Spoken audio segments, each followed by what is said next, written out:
Okay, let's do a wrap up of the rules of second species counterpoint. This is all of them. Okay, so what I'm going to do here is I'm going to cheat a little bit and I'm going to read through the list of all the rules.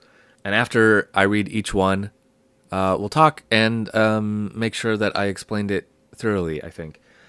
Okay, rule number 1.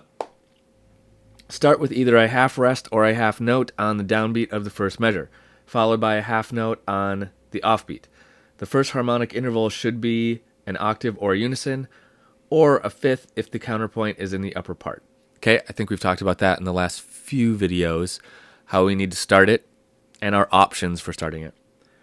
Good, number 2. End with a whole note in the last measure and the harmonic intervals 5-6-8 or 5-3-8 or unison. Or set the last 2 notes with whole notes 6-8 or 3-8 unison or unison, as in first species. So what those numbers mean is 5-6-8 means the interval. So 6-8 is going to be our leading tone to an octave from something else. So 6-8. So remember, this was bad. This is parallel. So what they really want is 5-6-8 would be that. So 5-6-8 is a good way to end. Other options 5-3-8.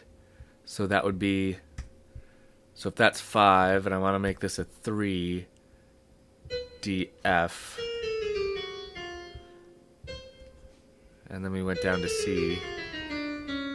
That doesn't work very well in this context. That would be 5-3-8.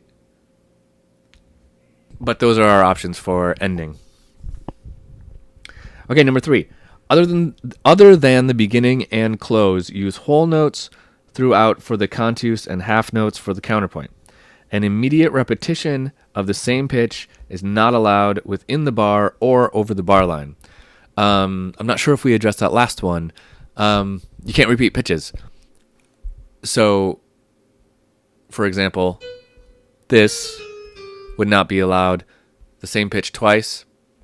And what they're saying is whether or not it's the 2 notes within a bar or 2 notes over a bar. So that would not be allowed either. You cannot repeat pitches back to back. Number 4, write consonant harmonic intervals on the beat. They also may appear on the offbeats, approached as consonant skips, steps, or leaps. Okay, I think we've talked about that one. All the beats have to have consonant intervals on it. The offbeats can have consonant intervals as long as they're set up through a consonant step, skip, or leap. Number 5, include dissonant harmonic intervals 2, 4, 7, 9, and diminished fifth and augmented fourth, if resolved correctly, on the offbeats as passing or, more rarely, neighbor tones. Okay, I think we've covered that. We know what passing tones are. We know what neighbor tones are. We know how to get in and out of those intervals. Number 6.